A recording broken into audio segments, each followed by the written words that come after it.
Donc OnlyNov, je vous ai dit 2 mots sur la société tout à l'heure. Donc on est un courtier en assurance. Vous savez tous ce que c'est que l'assurance. Dans le métier des dispositifs médicaux, il y a en plus des contraintes réglementaires fortes qui font que c'est quelque chose d'incontournable que vous devez avoir pour travailler. C'est le cas d'assez peu de métiers en réalité.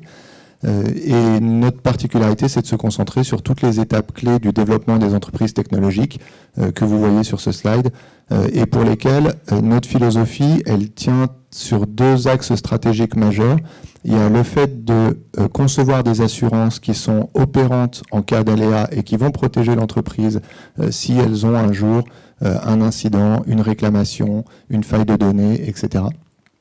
Mais c'est aussi de concevoir des assurances qui vont être des leviers activables pour être au service de la croissance de l'entreprise technologique, pour apporter de la réassurance à toutes les parties prenantes. Et c'est cette dimension particulièrement dont on va traiter aujourd'hui, qui est un petit peu moins connue sur l'utilité des assurances pour les entreprises, mais qui est celle qui est la plus stratégique au quotidien pour les dirigeants. Donc, tu nous as parlé un petit peu de la stratégie de Predisurge. Est-ce que tu veux revenir sur le phasing de ces différentes étapes avant qu'on rentre dans le détail de chacune? Alors, oui, alors le phasage, il y a évidemment toujours un arbitrage sur lequel on se pose en tant que start-up. On se pose toujours la question de savoir quel premier marché on va adresser en priorité. Est-ce qu'on va plutôt sur le marquage CE ou sur la FDA? Les deux ont leurs avantages et leurs inconvénients. Le marquage CE ayant plutôt plus de désavantages que d'avantages. Tout simplement parce qu'encore une fois, si je me réfère à la plénière que vous avez pu entendre tout à l'heure, en fait, on se retrouve dans une situation paradoxale où on se retrouve face à des organismes notifiés au niveau du marquage CE, puis ensuite on se retrouve localement confronté à tout un tas d'organismes type la HAS et autres, j'en passe, l'autorité du médicament, etc., alors qu'aux États-Unis, tout est centralisé sur un seul organisme qui est la FDA, qui joue tous les rôles et sur lesquels il y a beaucoup d'expertise. C'est-à-dire lorsque vous faites une pré-sub à la FDA, vous vous retrouvez dans une situation où vous allez avoir un premier call avec l'intégralité des experts de votre domaine. Nous, en ce qui nous concerne, pour vous donner un exemple, on avait un chirurgien, on avait un expert de l'intelligence artificielle, on avait un expert de la simulation numérique, on avait un expert des infrastructures cloud, et on avait un autre expert qui était plus dans la coordination des soins au niveau de la santé. Je ne pense pas qu'il y ait beaucoup d'autorités en Europe sur lesquelles vous vous retrouvez face à une brochette de personnes aussi compétentes. Et là, vous avez à peu près 3/4 d'heure, alors pas 1 minute de plus, à l'américaine. Et vous avez véritablement toutes les bonnes questions qui vous sont posées, ce qui vous permet d'avancer. C'est-à-dire que les gens qui vont en plus à auditer votre dossier sont les gens qui vous ont interrogé. Donc au niveau du phasage, pour en revenir à ce niveau-là, nous on a quand même décidé de partir sur le marquage CE. Et donc... Peut-être juste pour commenter par rapport à ce que tu dis sur la différence entre le marché américain, qui est un peu l'Eldorado des entreprises technologiques, et puis notre marché européen. Nous, ce qu'on constate, c'est qu'on est vraiment dans une approche radicalement différente de la réglementation et du contrôle, où on est en Europe dans un contrôle a priori avec une réglementation très lourde qui conditionne l'accès au marché, mais étrangement, quand les choses se passent mal, on peut constater que les sanctions peuvent mettre du temps à arriver, voire quelquefois être un peu dérisoires par rapport aux enjeux. Et aux États-Unis, ça fonctionne exactement à l'inverse. Ça veut dire que la certification FDA est plus facile et plus rapide à obtenir. Par contre, il ne faut pas se rater, parce que si quelque chose se passe mal, là, la sanction, elle tombe tout de suite et elle tombe très très fort. Alors effectivement, et donc la logique de l'assurance rentre en jeu. Il n'y a pas que l'assurance, il y a aussi la logique de structuration des entreprises en tant que telles. C'est-à-dire qu'il faut être sûr d'avoir une société fille. Aux États-Unis, nous, on est incorporé aux États-Unis qui, en quelque sorte, est un écran contre lequel potentiellement les autorités ou les institutions telles que les hôpitaux ou les patients peuvent se retourner, tout en protégeant la société mère, donc le headquarter qui est en Europe. Et tout ça aussi avec une logique d'assurance complètement différente, où effectivement le package assurance en Europe peut être léger en termes de coûts. Aux États-Unis, il faut être un petit peu plus prévoyant pour être sûr qu'on couvre toutes les possibilités. Donc effectivement, c'est complètement différent. Ensuite, les enjeux sont complètement différents, puisque les enjeux au niveau tu as dit sont plus faciles. Moi, je dirais sont différentes. On a une approche très très formelle en Europe du marquage CE, c'est-à-dire que on va aller jusqu'à vérifier si dans le cartouche du document il y a bien le bon numéro de version du document. C'est du vécu. Alors qu'aux États-Unis, typiquement, ils se moquent un peu de tout ça. Par contre, on va aller beaucoup plus sur le fond. Et donc, on va véritablement poser des questions. Par exemple, sur un dispositif comme le nôtre, sur le taux de spécificité et de sensibilité, quasiment dès les 5 premières minutes de discussion avec la FDA, vous avez ces questions-là, quel est le dataset, etc., qui est derrière tout cela en termes de dataset de validation, dataset évidemment d'entraînement, etc. Un organisme notifié va peut-être au moment ou à un autre, dans les quelques jours qu'il vient vous auditer, vous poser cette question-là, mais ce n'est pas certain. Donc on est plutôt sur une approche formelle, de respect en quelque sorte des obligations, plutôt que sur une approche de fond. Et évidemment, les enjeux aussi d'assurance, je l'ai déjà exprimé, sont complètement différents. Si je suis là aujourd'hui et que j'ai pris le temps, c'est pour vous indiquer que c'est absolument essentiel d'être normalement se protéger, surtout en phase d'internationalisation, parce que les sanctions peuvent être très très dures aux États-Unis et peuvent rapidement monter dans des dommages, même si nous on est simplement de l'aide à la décision, qui peuvent être relativement importants. C'est-à-dire qu'on est quand même dans une société aux États-Unis qui est très très judiciarisée. C'est tout à fait ce qu'on constate. Enfin, je pense que ça, tout le monde le touche un peu du doigt déjà. Et ce qui est intéressant dans ce que tu dis, c'est que ça a aussi des répercussions sur le marquage CE, ou en tout cas sur la partie qui concerne l'obligation légale d'assurance en Europe. Alors, je ne vais pas rentrer dans trop de détails parce qu'on a déjà fait souvent des conférences ici, l'INAF, sur ce sujet de l'obligation de disposer d'une couverture financière suffisante. Mais c'est un des aspects qui a été imposé par le nouveau règlement sur le marquage CE. Donc, vous aviez déjà l'obligation d'être assuré avant ce règlement, mais sans aucune précision ni de montant ni de nature d'assurance. La plupart des professions qui sont soumises à des obligations légales d'assurance, elles ont aussi un montant qui est prévu. Mais dans le monde du dispositif médical, il y a une telle disparité de produits entre la classe 1 et la classe 3 et d'autres classes plus rares que le législateur, ne sachant pas trop quel montant prévoir, vous a retourné la responsabilité en disant vous devez disposer d'une couverture financière suffisante et c'est à vous de nous prouver que le montant que vous avez choisi suffit et de le prouver à l'organisme notifié.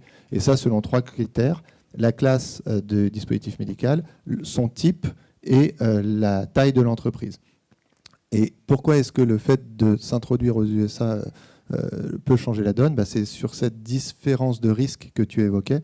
En fait, même si le marquage CE ne concerne que le marché européen, si vous êtes dans une logique internationale, au moment de déposer votre marquage CE, il va falloir que vous teniez compte du fait qu'un gros sinistre, un gros litige de responsabilité aux États-Unis va venir épuiser une partie conséquente de votre capital assuré pour le monde entier et du coup va déshabiller l'Europe de la garantie qui est censée être disponible, notamment au titre de votre marquage CE. Donc ça veut dire qu'il faut redimensionner aussi votre approche et votre approche de risque pour le justifier auprès de l'organisme. Et comme tu disais, justifier de cette garantie, ça nécessite un formalisme strict. Là-dessus, c'est vrai qu'on voit des demandes qui sont assez pointilleuses et toutes les demandes ne sont pas légitimes et ne doivent pas toujours être acceptées. Un exemple, on a plusieurs organismes notifiés sur les attestations d'assurance qui justifient que la couverture est non seulement suffisante en montant, mais aussi adaptée en nature. Et il y a plusieurs organismes notifiés qui demandent à nos clients de lister les produits vendus dans la définition d'activité assurée, de les lister par leur nom, leur marque, leur classe, etc. Et en fait, c'est une pratique risquée parce que votre activité, elle a par nature vocation à évoluer. Vous allez créer de nouveaux produits, vous allez les mettre sur le marché, ou vous allez créer des sous-catégories de produits. Et si vous oubliez de le déclarer à votre assureur et que la liste est trop précise, vous pouvez vous retrouver en défaut d'assurance. Donc nous, on dialogue avec les organismes notifiés pour leur expliquer que ce qui est important, c'est que le type de dispositif médical soit bien décrit, que les classes soient bien prévues, mais surtout pas que les marques et les modèles et les produits soient listés pour ne pas être trop restrictifs. Voilà un peu sur la précision. Oui, tout à fait. C'est une discussion extrêmement importante d'avoir en tant que dirigeant, justement, avec son assureur ou avec son courtier. Parce que malheureusement, je pense qu'il ne faut pas trop déléguer. Alors, je ne sais pas s'il y a des start-upers dans la salle, mais il ne faut pas trop déléguer ce genre de choses dans un premier temps parce que le risque est tellement important que ça peut être, in fine, la survie de la société qui est en jeu. Et donc, et être capable de décrypter cela et de le mettre en musique et de prendre les bons moyens au niveau prudentiel pour justement prévenir de ce risque-là, c'est extrêmement important. Ce qui manque en fait dans les sociétés, c'est un peu le Chief Risk Officer. C'est-à-dire qu'on n'a pas véritablement cette typologie de poste. On a une personne qui est responsable du réglementaire. Nous, évidemment, il y a une Quara Manager en interne, mais qui, évidemment, s'arrête au niveau de sa partie qualité réglementaire. On a évidemment une personne qui est en charge de la finance et qui, donc, évidemment, couvre de ce fait-là la partie assurance, puisqu'il y a tout un tas d'autres choses à assurer, les locaux, etc. L'homme clé, que je suis, entre autres. Mais sur tout ce qui est risque dans l'exécution même de l'activité, c'est une sorte d'angle mort où personne ne veut voir véritablement les choses. Donc les personnes qui sont en charge du commerce, en général, s'en moquent complètement, parce que l'idée, c'est d'avancer, c'est pas de se retrouver avec des freins. Et donc, c'est véritablement un angle mort. Et donc, ça fait du bien, en tant que dirigeant, entre guillemets, de s'asseoir et de véritablement explorer cette dimension prudentielle et de la mettre en œuvre correctement pour ensuite pouvoir dormir tranquille et pas se dire demain j'ai un problème au niveau d'une intervention chirurgicale, ça va remonter sur un procès et oups, aux États-Unis il s'avère que je ne suis pas protégé. Je te rejoins totalement sur le côté un petit peu distillé de la responsabilité de la gestion du risque dans les entreprises. Et dans le cas de Predisurge, on peut même citer une troisième personne qui est aussi impliquée, c'est la personne qui est en charge des aspects de cybersécurité, parce qu'on est sur un logiciel de santé, donc forcément la notion cyber est très importante. Ça, c'est un petit cas particulier encore qu'on a traité dans votre cas et puis le cas d'autres sociétés de logiciels. Donc on a le risque de se concentrer trop sur les aspects réglementaires qui sont exigés par l'organisme notifié, qui concernent la protection du patient dans son intégrité physique, ça veut dire son dommage corporel. Mais quand on est un logiciel, on a aussi des datas qu'il faut protéger. On a aussi des partenaires. Vous êtes partenaire de Medtronic, vous avez vis-à-vis d'eux des obligations qu'il faut aussi respecter. Et donc, sur des sujets de disponibilité du service, sur des sujets de performance, etc. Et en fait, chacun de ces points est important. Et notamment dans le secteur des logiciels de santé, on fait face à des silos chez les assureurs qui font que ces sujets sont traités de manière complètement cloisonnée et incompatible. Donc l'exercice consiste à faire discuter ces silos pour arriver à créer une protection complète. Voilà. Donc ça implique pas mal de personnes chez vous, chez les assureurs, et ce travail de chef d'orchestre du DAF du coup dans l'entreprise et du courtier, c'est un vrai travail collaboratif à mettre en place. Oui, puis on a parlé en plus de ça de Medtronic, parce qu'évidemment, c'est un de nos partenaires principaux. Mais on a lancé un nouveau projet avec Abbott au niveau des stents carotidiens. Et évidemment, les exigences d'un autre partenaire industriel, même américain, sont complètement différentes. Donc ça, il ne faut pas non plus, surtout lorsqu'on signe un contrat cadre mondial, être obsédé par ce contrat cadre et sizer en quelque sorte son organisation au regard d'un partenaire clé, parce qu'on ne sait jamais comment ensuite les discussions ultérieures vont être menées avec d'autres partenaires qui pourraient potentiellement avoir des exigences complètement différentes. Et une fois qu'on a quand même tiré la balle sur ces sujets-là, alors je ne veux pas dire que c'est difficile de la mettre à jour, mais il peut y avoir des problèmes d'incompatibilité à un moment ou à un autre et ça peut être gênant.